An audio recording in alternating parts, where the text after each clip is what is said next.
আমি একটা মেয়েকে খুব বেশি পছন্দ করতাম। সে আর আমি একই কলেজে একই ক্লাসে পড়তাম। আমি তাকে কখনো প্রকাশ করে বলতে পারি নাই যে আমি তোমাকে ভালোবাসি। একদিন হঠাৎ করে সে নিজে থেকে এসেই আমাকে কথা বলল। তারপর থেকে শুরু হয় তার সাথে বন্ধুত্ব। এভাবে কয়েকদিন যাওয়ার পর সে নিজে থেকেই আমাকে বলতেছে, "তুমি কি কাউকে ভালোবাসো?" আমি অবাক হয়ে বললাম, "না, আমি তো কাউকে ভালোবাসি না, পছন্দও করি না।" আমি তার মুখের হাসি দেখেই বুঝে ফেলেছি যে সে হয়তো আমাকে পছন্দ করে, নয়তো ভালোবেসে ফেলেছে। তবে আমি ওকে নিজে থেকে ভালোবাসার কথা বলতে যাইনি। সে একদিন হঠাৎ করে এসে আমাকে প্রপোজ করে বসল। ব্যাস, আমিও আর কোনো কিছু না ভেবে তার প্রস্তাবে রাজি হয়ে গেলাম। তখন থেকে শুরু হয়ে গেল আমাদের ভালোবাসা। এভাবে আমাদের ৩টা বছর যাবৎ ভালোবাসার গল্প ছিল। দুজন দুজনকে প্রচণ্ড ভালোবাসতাম আর প্রতিশ্রুতি দিয়ে আগলে রাখতাম।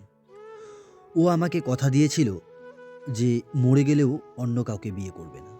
এভাবে দেখতে দেখতে ৩টা বছর শেষ হয়ে গেল।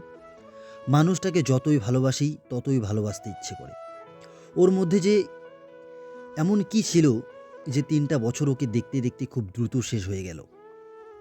এরপর হঠাৎ দুজনের বাড়ি থেকে আমাদের সম্পর্কের কথা জেনে ফেলে। এরপর ওর বাড়ি থেকে প্রচণ্ড বিয়ের চাপ দেয়। এদিক থেকে আমি অনেক কষ্ট সহ্য করলেও নিশ্চিত আছি যে ও তো বলেছিল যে দুনিয়া বদলে গেলেও আমি বদলাবো না। প্রচণ্ড পরিমাণে তার ওপর ভরসা ছিল যে সে আমাকে ছেড়ে যাবে না। মাঝখানে কয়েকদিন তার সাথে কথা বলা বন্ধ হয়ে যায় আমার। হঠাৎ একদিন শুনতে পেলাম কোনো এক চাকরিজীবীর সাথে বিয়ে হয়ে যায় তার। আমি পাগলের মতো ছটফট করছিলাম তার জন্য। আমি এটা মেনে নিতে পারছিলাম না যে গল্পটা এখানেও শেষ হয়নি। এরপর আমি জানতে পারলাম যে বিয়েটা তার নিজের সম্মতিতে হয়েছে। তাকে বিয়ের জন্য বাড়ি থেকে কোনো চাপ দেয়নি। তবে ও আমাকে মিথ্যে বলেছিল।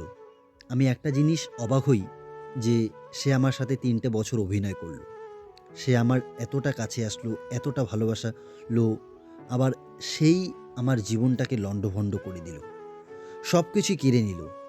এটাই কি ভালোবাসা ছিল? একটাই আফসোস থেকে গেল, যদি তুমি আমাকে ভালোবাসবে না, কাছেই আসবে না, তাহলে কেন এত প্রতিশ্রুতি দিয়েছিলে? মানুষ তো কয়েক ঘন্টার জন্য অভিনয় করে। তুমি ৩টে বছর কিভাবে অভিনয় করলে? আমি একজন অপদার্থ। আমি কখনোই তোমার এই ছলনাকে বুঝতে পারিনি। আমি তোকে নিজের চাইতেও বেশি ভালোবাসা দিয়ে রাখতে চাইছিলাম। তবে তুই টাকার জন্য আমার সাথে প্রতারণা করলি। আরে, বেকার প্রেমিকরাও ভালোবাসতে জানে। আমি যেই দিন তোর পরিবার থেকে জানতে পারলাম যে বিয়ের জন্য তোকে পরিবার থেকে কোনো চাপ দেয়নি, সেই দিনই আমার মন ভেঙে টুকরো টুকরো হয়ে গেছে। আর তোর জন্য ঘৃণা জন্মে গেছে। তোকে আজ বড্ড বেশি ঘৃণা করি রে।